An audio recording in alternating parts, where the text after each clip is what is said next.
Today, by a massive majority, approved Theresa May's plan to hold this general election on the 8th of June. It's happening. It's game on.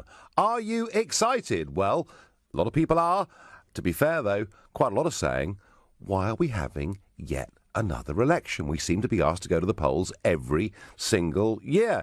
But the question I want to ask tonight is, should Brexit be the deciding factor when it comes to your vote on the 8th of June? Now, the positioning thus far is that Theresa May is making it absolutely clear that she's calling this election because she wants to have a mandate. She says it will strengthen her hand when it comes to negotiating in Brussels. She wants to achieve control of our laws and our borders. Mind you, she said that for 6 years as Home Secretary and didn't really deliver. She will also, of course, add in the point about grammar schools in the Conservative manifesto, something David Cameron would never have countenanced. But the May campaign this is all about Brexit. It's all about giving me a strong hand. As for Labour, well, Jeremy Corbyn, and we saw this today at Prime Minister's Questions, he's going to campaign on austerity. He says there's too much austerity, it's hurting the country. He's going to talk about the crisis in the NHS. He's going to talk about low wages. When it comes to Brexit, I have to say I don't, for the life of me, really know what the Labour Party's position is. So perhaps somebody can ring in and help me with that. The Liberal Democrats, well, Tim Farron is perfectly clear.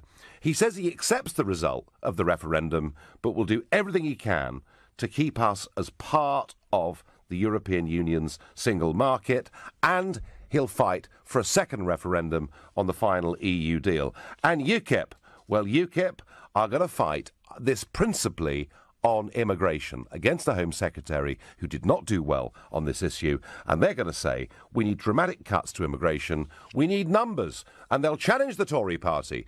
Do you still stick to cutting immigration to tens of thousands a year? And UKIP will make the point that if that doesn't happen, then effectively Brexit voters will have been betrayed. So that's where the parties are. But I'm asking you, will Brexit be the deciding factor when you come to vote? And if you think that, yeah, this election is like another referendum, and I'm going to vote on Brexit and to hell with anything else, then call me on 0345 6060 973. If you think that low wages, the NHS, free school meals, if they're your issues, then text at 84850. If, frankly, you're finding it really difficult to muster much enthusiasm for even voting at all in this election, then of course you can tweet using the hashtag Farage and LBC at LBC. You can watch the show live on LBC's Facebook page now, and I'll go straight to our first caller, Lee from Bedford. Lee, is this for you a Brexit election? Is it like another referendum? Will it be the biggest issue, biggest factor that decides where you're going to vote? Well, Nigel, it's going to be half and half. Right. So half Brexit. Yep. And what's the other half for you? Other things like NHS, education, defence, yep, foreign aid. Hopefully Theresa May will scrap the 0.7% that Cameron put in and use it towards the NHS. Right, so you're leaning towards Theresa May before we even start, are you? A little bit.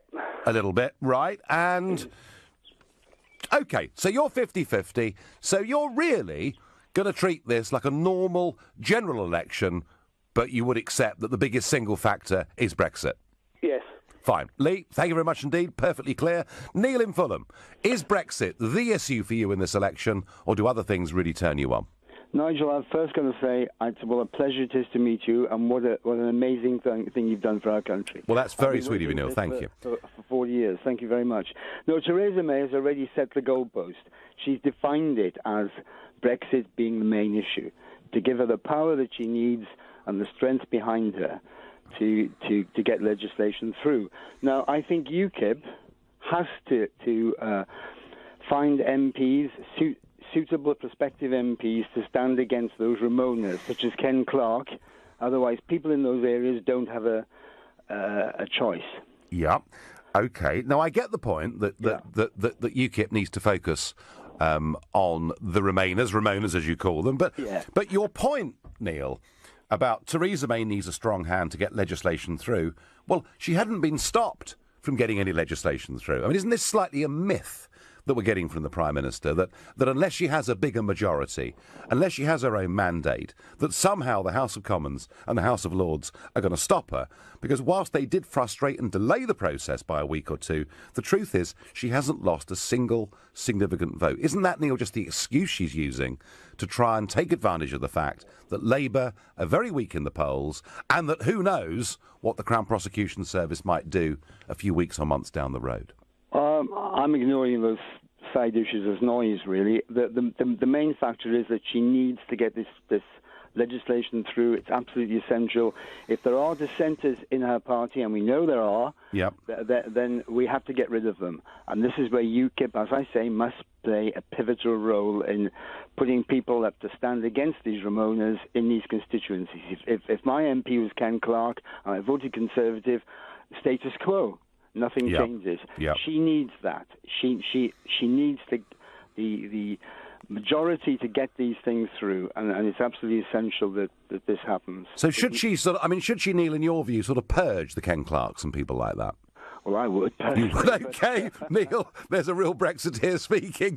Thank you. Ken Clarke, by the way, is standing again. He's been a Member of Parliament since 1970, but he's going to have another go. And whether you agree or disagree with Ken's politics, I have to say he does generally, I think, make the place a bit brighter and a little bit more interesting.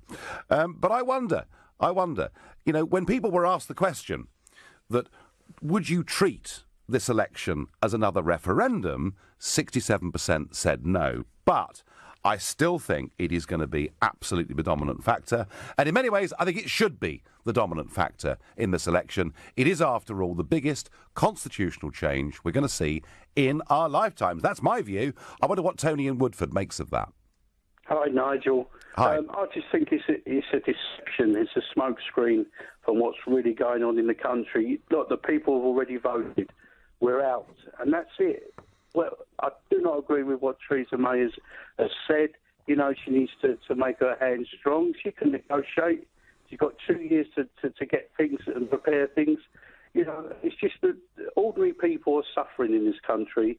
And, you know, to turn it into a Brexit kind of, you know, bringing the government back on the Brexit line is, to me, is just an absolute smokescreen.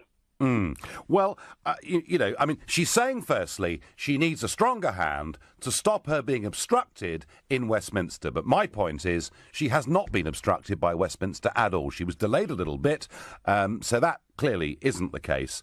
Her second argument is this will strengthen her hand in negotiations when she gets over to Brussels to do this.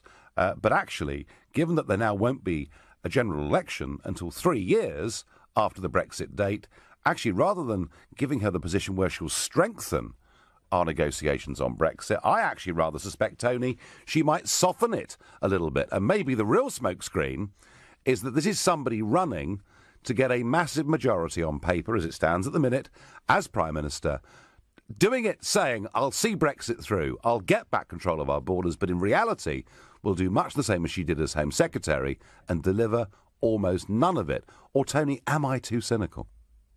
No, I think you're absolutely spot on, but I would not underestimate or write off Jeremy Corbyn. I mean, everyone thought Donald Trump was a complete joke, would never get anywhere, and look what happened. If Corbyn can get momentum and bring up about, you know, what's happening in the country, the state of the NHS, and really keep playing that card, I think he could come through. I mean, that's fine, Tony, but at least Donald Trump could do his tie up straight, you know, which Mr. Corbyn seems to be wholly incapable of. And you might say to me, why does that matter? Actually, it does.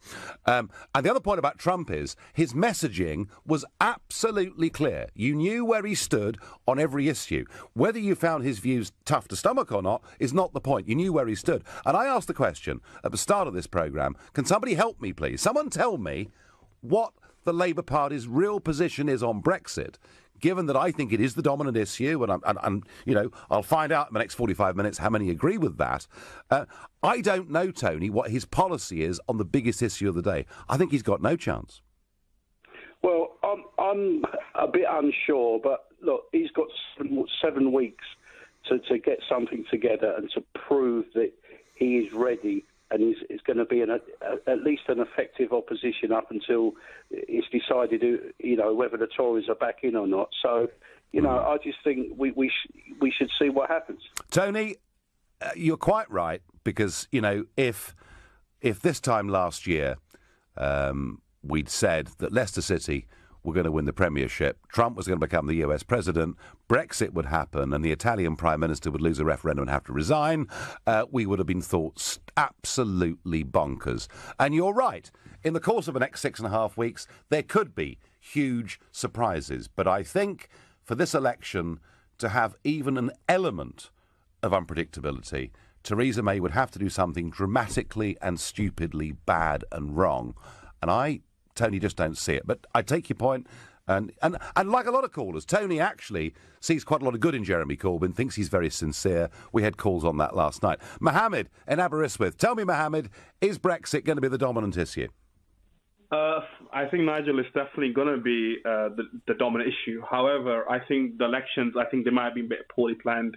I'm a Conservative myself. Yep. However, I don't think this was a good time to put the elections in because, the country's just gone through Brexit. We just had the Article 50 being triggered, etc. Yep. And I think we needed more time. And now I think the real winners of this election is going to be the SNP and the Liberal Democrats. Now, think about it for a minute. You can call it an unholy alliance if you want, the SNP, Liberal Democrats and the Labour Party against the Conservative Party. You know yourself that, for the last 25 years, you worked really hard to get Britain out of Europe. And the likes of the Liberal Democrats and the likes of people in the Labour Party and even in the SNP will block you. And that will give Britain an extremely weak hand at, negotiating with Europe. I mean, Europe is weak itself. But if Theresa May was to win with, an increased majority, we could go in there as such with guns blazing and, argue from a position of strength. But I can't see it happening. I'm not sure what's going to happen. But barring Mohammed, barring her losing her majority, and I talked last night extensively about the Crown Prosecution Service and possibly 30 people going to face charges, barring that, she hadn't lost any votes in Westminster. There was no prospect, Mohammed, of her losing any votes in Westminster.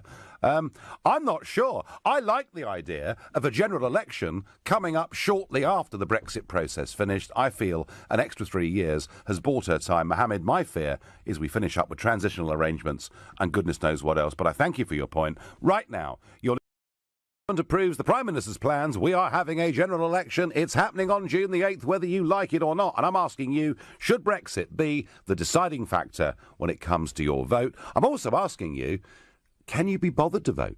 Do you feel you've been asked enough? Do you feel, actually, given that they've got a 20-point lead in the polls, the Tories are going to win anyway, so what's the point of any of it? Now, I always ask you to send in texts and tweets and Facebook messages. Says any fair, I read them out. Jack says, UKIP has run its course. No real option other than the Tories, unfortunately. Well, we'll see about that, Jack. Paul says we need a strong government to deliver Brexit. Max says the danger will come from Ramona's voting Lib Dem. And I asked earlier, could somebody help me, please? Somebody tell me what the Labour Party's position on Brexit is, because I'm confused.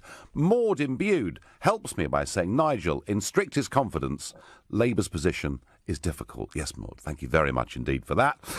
Richard Simcox tweets in and says, Nigel, you stood down too early. Big mistake. You need to get back in the fight quickly. Thanks, mate. Really helpful.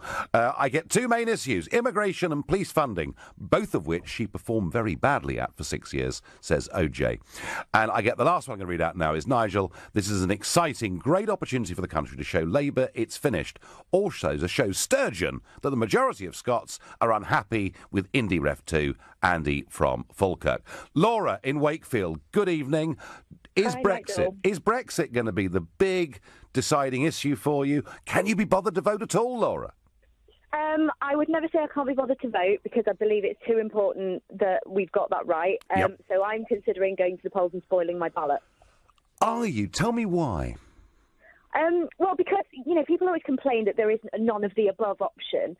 And I think it's important that I do go and use my democratic right. But to be honest, I've been politically active from the age of about 15 or 16. I voted Conservative for my entire adult life till the last election when I voted UKIP because I met the local UKIP candidate while campaigning for the referendum, and I thought he's a really sound guy. I really like him, and I'm going to vote for him. And if he was an independent, I would probably vote for him. But I just think that this election is going to be run like a referendum. And the referendum was run like a general election. I mean, how many times are we getting on the debates? How many times are we getting, what's it going to look like? What are the policies? It's not a general election. They didn't need to put forward policies. They needed to put forward arguments for or against being in the EU. Yep. So now we're going to get something where they should be putting forward policies on how to run the country, which is going to be arguments about for or against being in the EU, which seems mad to me. Well, Laura, they will all issue manifestos, and it's pretty clear from Labour's line of attack that they, and it could be their own embarrassment because they're split on the issue, but, I mean, make no bones about it, that Corbyn is going to try very, very hard, to talk about putting VAT on private school fees. He's going to start talking about the crisis in the NHS, about low wages. So, there will be debate on other issues too, Laura. Yeah, and I just think they're going to get pushed aside, and it's going to... There's too much of a slickness about British politics, which is what people were expecting in the referendum, when actually the thing that won out was the grassroots arguments, the arguments from real people saying, actually, this is what's going to affect me. You went on the flotilla on the Thames. Well, my husband is from he's from North Shields, which was featured in Brexit the movie. Uh-huh. That issue of fishing really affected our family. Well, it doesn't personally affect it, but we felt very affected by it because he's literally seen the community that he grew up in just all right, Laura. Well, there's an issue then. Surely you should ask your candidates who are going to be standing in Wakefield, do they want to take back Britain's 200-mile territorial fishing limits? That'll be something for you to vote for or against, wouldn't it? Yes, but then again, we go back to this is about the EU referendum. It's not about that in the next 5 years, and that will be an issue. But actually, that issue should have been dealt with within the referendum. I can't change the past, Laura. I can't, and I can't change the present either. but at some point, you're going to have to decide what to do. I don't think somebody that's been politically active, like you, since they were 15 or 16, is going to go along and spoil a paper. I think you'd feel guilty and bad about doing it. But I thank you very much indeed for your call. Nathaniel in Dover, is Brexit going to dominate? Hi, Nigel. Not for me. I think the government are going to manipulate people into making the Brexit about the problem, about the election, rather than the more important issues about what's affecting people next door to them or what's affecting people just up the road from them, because there's no point going through the negotiations if we haven't got a country what's got strong infrastructure to prepare to adapt and to change to what people voted in the Brexit negotiations. We don't even know what it's going to look like yet. So for them to do that, I think is just pure manipulation and is deviating from the real issues in this country, I think, personally, like poverty, homelessness, that sort of thing. Well, she certainly set out... She set out her stall. She set the whole thing around Brexit, hasn't she? I mean, that's absolutely true. I mean, there will be more to come in the manifesto. But presumably, Nathaniel, in Dover, an issue like immigration must be absolutely at the top of people's concerns. It is, and you're not wrong, but I think that's a separate issue from Brexit. Obviously, you've got the freedom of movement, but I think that is aside, because you've also got to encourage people who are already here. You need to try and encourage the communities actually to get on a little bit rather than, looking at that person and thinking, I don't like him, I don't understand him. Rather than that, I think it's more important to look at them and go, OK, we're here, we're working together, now how can we actually improve the area together? What is the one thing, Nathaniel, that really, above all, what is the one thing that'll make you decide which way to vote? What will make me decide to vote is just how people are going to look after those at the bottom of the ladder.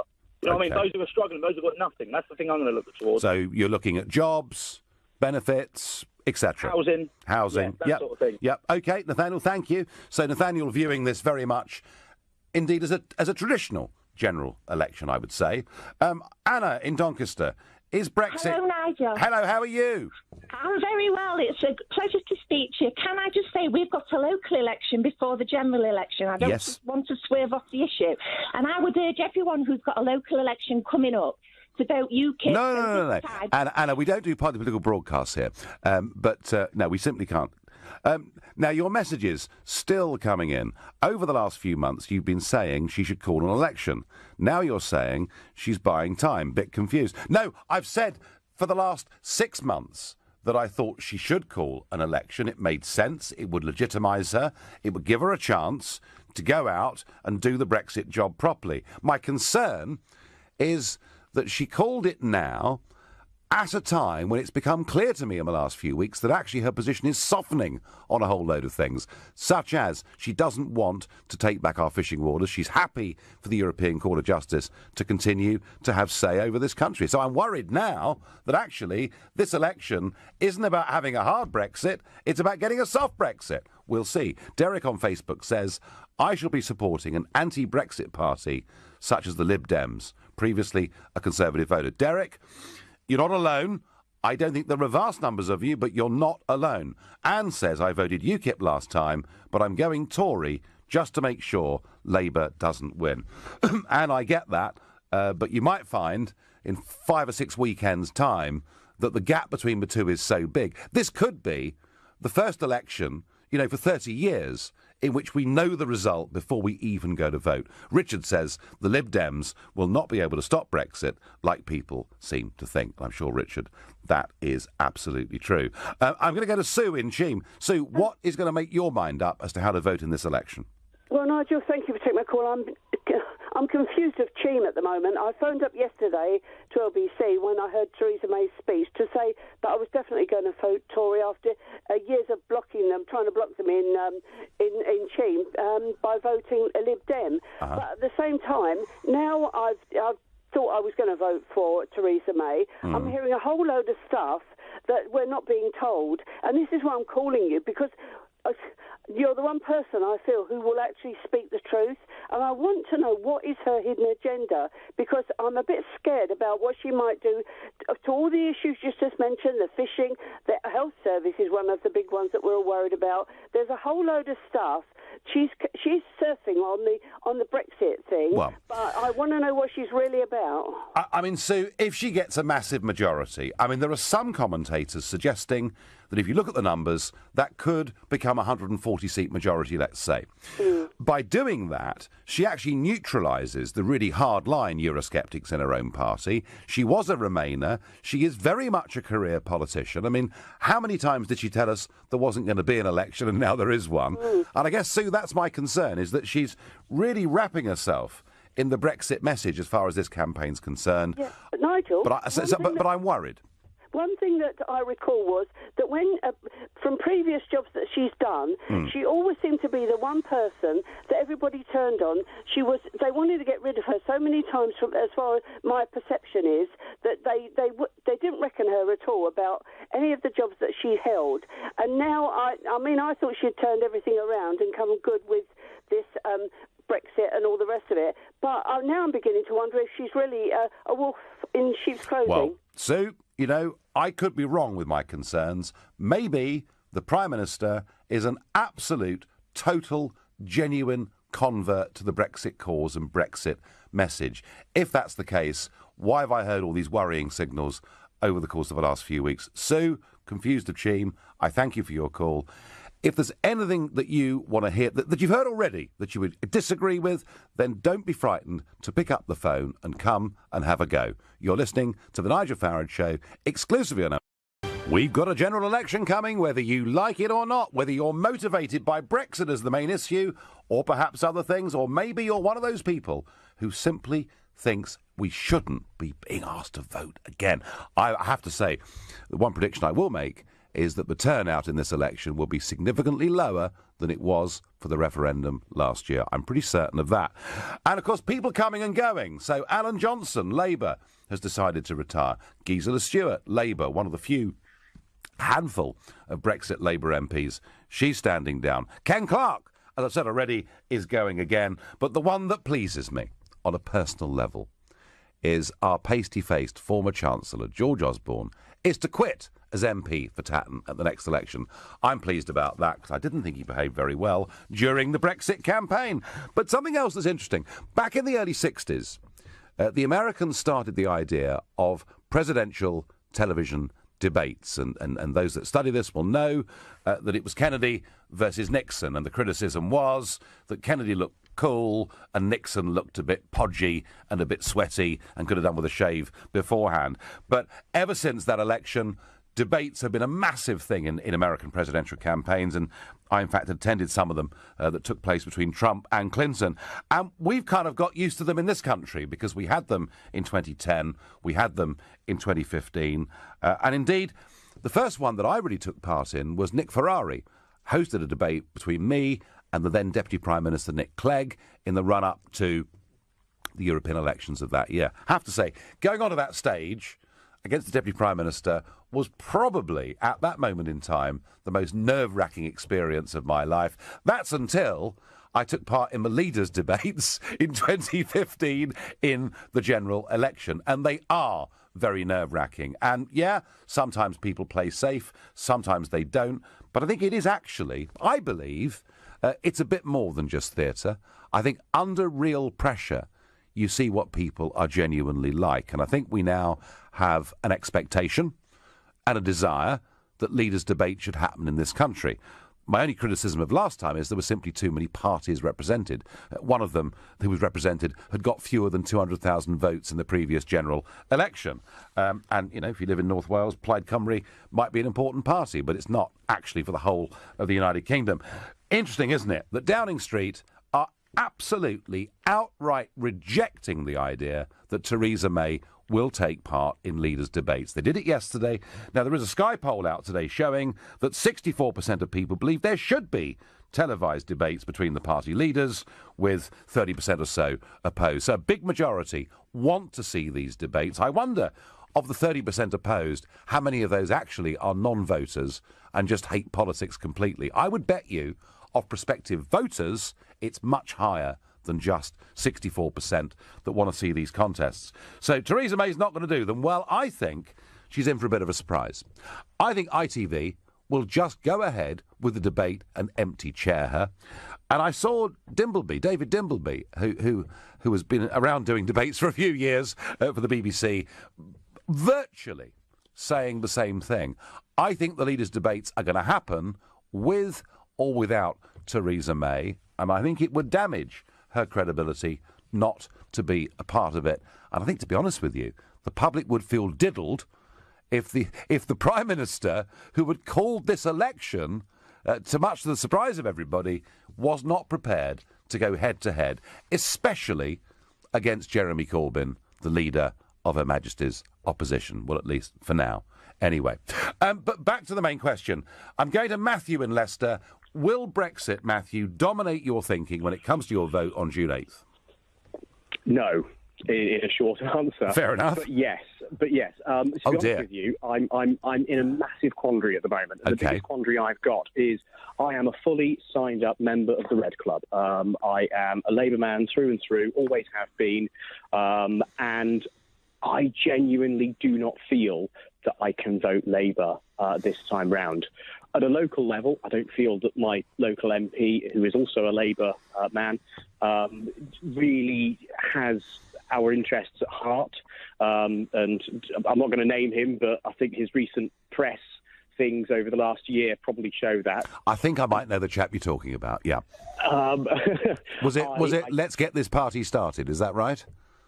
Yeah, let's go along with that. Yeah, for those listeners that know what I'm talking about, you can smile along. For those that don't, I'm not going to go there. But Matthew, tongue in cheek. But I mean, ignoring perhaps his own circumstances, what is wrong with your Labour Party? Tell me.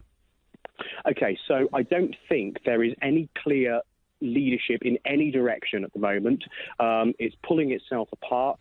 And from the meetings that I have attended, there is a lot of unrest. Everyone within the party genuinely believes that come the 9th of June, Jeremy Corbyn will be resigning. Mm-hmm. And, you know, from the general feedback that I'm getting, you know, with the work that I do, I think it could be a close election, but not necessarily in the way that people think it's going to go. The SNP, I think they're going to lose quite a few MPs because I know Scotland are very, very uneasy at the moment. Yeah. So that could be very interesting how that turns out. The Lib Dems, okay. They'll bounce a bit, won't they? I mean, they will bounce a bit. They are going to bounce up a little bit. But Matthew, please, are going to have their say. Matthew, I've asked 2 or 3 times tonight already, and perhaps you as a paid-up Labour man can help me. Please, somebody explain to me, maybe you can do it, what is Corbyn's policy on Brexit at this election? As a fully paid-up Labour man, I wish I had the answer. However, the general gist of it is, from what I know, and I may be speaking out of turn here, but I doubt it very much so, is that the Labour Party are not going into this election having Brexit as their main point of view. Sure, I get that. I get that. And I saw that today. Matthew, at the dispatch box. But, I mean, we've got callers ringing in saying Brexit's not the major issue for them and others saying that it is. Clearly, it will be the dominant issue in this election. And for the leader of the opposition, for us to simply not know, surely is a disastrous place to start. I think it's a very bad move, and I think his whole stance on the Brexit was a very, very bad stance, and that's automatically got him on the back foot. Yeah. He hasn't bounced back, and he hasn't actually said, do you know what, let's get on with it. No. We are doing Brexit. This is the way we're going to go. Matthew, tell me this. How much trouble is Labour in?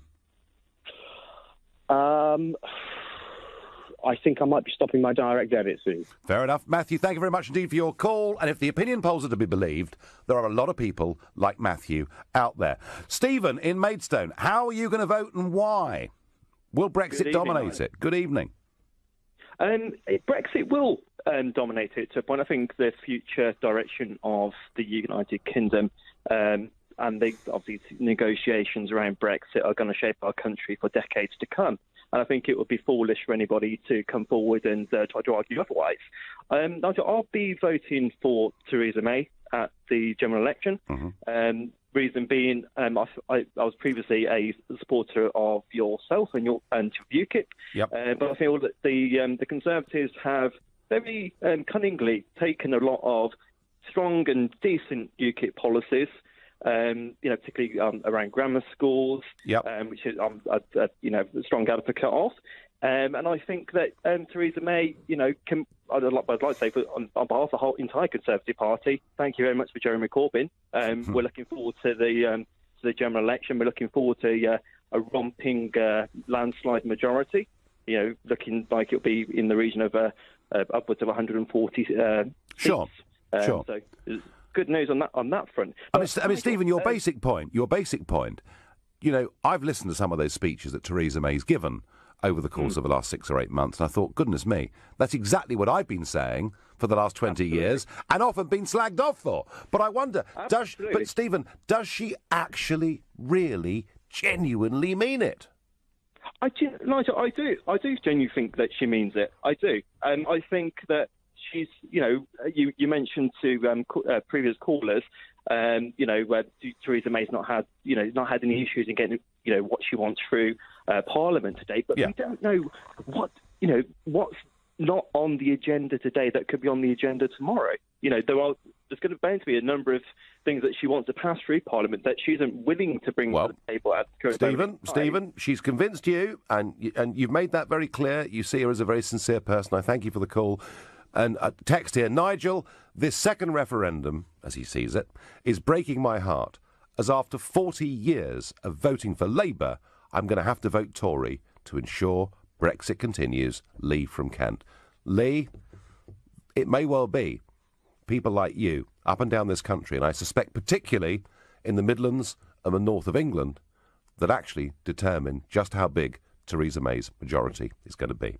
This is the Nigel Farage Show on LBC, and I'm asking you, should Brexit be the deciding factor when it comes to your vote in this election that is happening on June the 8th? And on Facebook, Maha says, Corbyn, the only genuine politician out there. Yeah, there are people that believe that. Dan asks me, will you stand as an independent? Why? Why anybody else have me? Zane says, do you think the young person vote will be a deciding factor? No, Zane, they'll stay at home. And then when they don't like the result, they'll protest in Parliament Square. We saw all of that last year. I'm going to ask Carol. Carol in Sleaford, Lincolnshire, you're on LBC. Carol, tell me, what is going to dominate your thinking in terms of your vote? Good evening, Nigel. It's going to be 100% Brexit. Yep. I've been a Brexiteer for 40 years. Right. And thank you so much for everything you did. I voted UKIP in our local by-election. Yep. I voted UKIP in the Europeans. I will be voting for Theresa May. I'll be holding my nose and voting for Theresa May because I think, looking at it, we need to keep out Tim Farron, the SNP, and Corbyn. So it's a tactical... Well, it makes no difference in my constituency. But the point I wanted to make was, I think UKIP have a massive role to play in this because they need to target very clearly where they're going to go. Yep. And not to go and let Labour into Tory seats or Lib Dems in. Carol, I don't think... I mean, come on, be honest. The UKIP vote in 2015 in the general election hurt Labour. I very much doubt, in fact, I'm certain there would not have been a Tory majority had it not been for the impact of the Labour vote. So I'm not worried about that, Carol. What I am interested in, and yeah, you're right, you know, where UKIP targets its resources, it's going to need to be selective about that. But the thing that interests me is that what Theresa May has been selling over the course of the last few days is if you don't vote for me, there'll be this beastly coalition of people against me who will stop Brexit from happening. And clearly, that messaging is sinking in. Numerically, Carol, unless there is the most dramatic change in the polls we've seen in any of our lifetimes, she is going to win a very big majority, whatever happens. Well, I hope she does, and I hope she delivers. And don't forget, if she doesn't, we'll hold her accountable. Absolutely right. And Carol, it's nice to talk to somebody who's been a Brexiteer for even longer than I have, and I thank you. I'm going to ask Howell in Bangor, what is going to make your mind up in this general election? Is it Brexit, or is it something else? It'll be mostly Brexit, Nigel. Yes. OK, and how do you... I mean, were you a Remainer, a Leaver? I was a Remainer. Yep. As such, I can't side with Corbyn because he's pushing through hard Brexit. He's being pretty supine on the issue. Well, yeah, I've got to say, isn't the point how we don't really know where he stands on the issue, do we? Well, he allowed the triggering of Article 50, which doesn't obviously set out exactly how Brexit will work, but it's following the general tenor of what Theresa May has been saying. He's just kind of gone along with it. But as a Remainer, yes. You know, the result was the result. Article 50 had to be triggered at some point, didn't it? I think a proper discussion and a proper referendum deal that wasn't cheapened by stunts like such as yourself should have been run again in another referendum before we triggered Article 50. Well, we could argue that. We could argue that every general election things were said on both sides that weren't right, couldn't we? Yes, that's true. I think it's particularly venomous in the case of the referendum, and particularly poisonous. Well, I'm afraid that it was. At least I thought it was, until I went to America and saw the battle between Clinton and Trump, which was even more vicious and venomous and unpleasant. And perhaps that's just the world we're living in now with social media and everything else. But tell me, as somebody, I mean, you're clearly an absolutely staunch Remainer. So how does that manifest itself in this election on the 8th of June? Well, to be honest with you, what I'm wondering is people are prophesying the breakup of the EU anyway within the next few years. And I'm just wondering, could we not have brought this about in a more multilateral, negotiated way rather than pitch ourselves into sort of wild uncertainty that we have now? I know you're going to argue the economy hasn't tanked or what have you, or at least I think you're going to say that, but the pound is, of course, falling. And Good. I want the pound down, absolutely. I want the pound down. But Hal, I'm not rerunning the referendum. I'm asking you, as a Remainer... I think you'll find this will be done in this election. But I'm asking you, as a Remainer, you know, do you just stay at home on June the 8th, or do you feel as a Remainer you can influence this by voting for somebody? Well, I know the local Plaid Cymru candidates, and I believe what they stand for. And Wales needs to batten down hatches extraordinarily against this being cut adrift by Westminster. This is inevitably what's going to happen, so I'll be going with Plaid Cymru most likely. OK. Hal, thank you very much for your call. Hal, who sounds very down about the referendum and everything that's happened ever since, but, you know, for every one of him, there's quite a few people who are feeling quite chirpy and jolly. I wonder whether that applies to Jessica in Woking. Good evening, Jessica. Oh, hello. Hi there. So how are you going to vote and why, Jessica? Well, I don't really discuss how I'm going to vote, but right. I've just wanted to bring up that maybe like Brexit isn't the determining factor for everyone. Like, when you're a public sector worker, you're feeling the full effect of a Conservative government at the moment, and actually that's probably going to have the biggest effect on all the public sector votes. So we're all under strain, and it's going to make people vote other ways. Well, it may do, Jess. I mean, it's very interesting that Jeremy Corbyn was talking about this today at the dispatch box in Prime Minister's Questions, and clearly he wants it to be an issue in the campaign. And he's basically saying that austerity has failed, that because of austerity, public sector workers in particular are not earning what they'd like to earn. The difficulty with that argument, Jessica, is how on earth can you call it austerity when, since the Tories took over, firstly a coalition, now their own government, the national debt has more than doubled. So we're not actually living in austerity at all. We're actually living beyond our means anyway. Yeah, but what you're forgetting is that the public sector workers don't go into the public sector for money. It's not the wages that are on everyone's mind. It's their ability to do the job. You know, I know of teachers without books for children to write in. You know, it's the national debt. I don't know what it's being spent on. Like, it's not going into the places it needs to be put. Well, one of the problems, Jessica, is the population has risen so sharply that when it comes to schools and hospitals and all the rest of it, there are simply a lot more people in need of that service. I mean, Jessica, how do you... I mean, OK, you don't want to go into specific, but, you know, do you feel, as a public sector worker, that this government is giving you a rotten deal? Absolutely.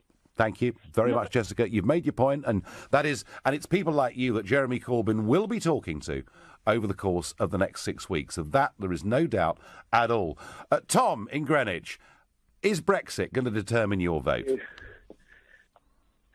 Yeah, my opinion is on Jeremy Corbyn. We're missing the point here. Yep. The guy was on Cameron's side with Brexit. You keep mentioning genuine. Genuine keeps coming up. We're thinking of Jeremy Corbyn when we're talking about genuine. We can see that he wants the best for the NHS. He wants the best for our teachers, the schools. He doesn't want to show up and come up in a nice suit and try and display, his trade. He wants the best for us. You come back to like genuine with Theresa May. Well, I like to believe she's got a lovely smile, but... Tom, I get your point. And there are people, and I've tried to be as fair as I can in reading out their messages and taking the calls. There are people who think that Jeremy Corbyn is a very genuine, decent guy. The trouble is, Tom, for 33 years, every single time there was a vote in the House of Commons on the European Community and then European Union and European treaties, he voted against it every single time, and then in the referendum, in a lukewarm way, backed Remain. Is that a genuine politician, Tom?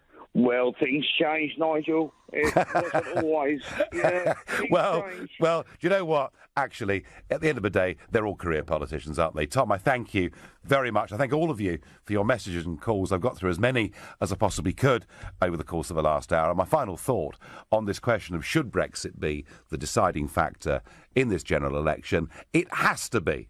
It's got to be. Because it affects absolutely everything. It affects the numbers of people coming into Britain. It affects what trade deals we're going to do with the rest of the world. It affects the legislation on small companies, on everything else. And it is the biggest constitutional question we've been asked to vote on in our lifetimes.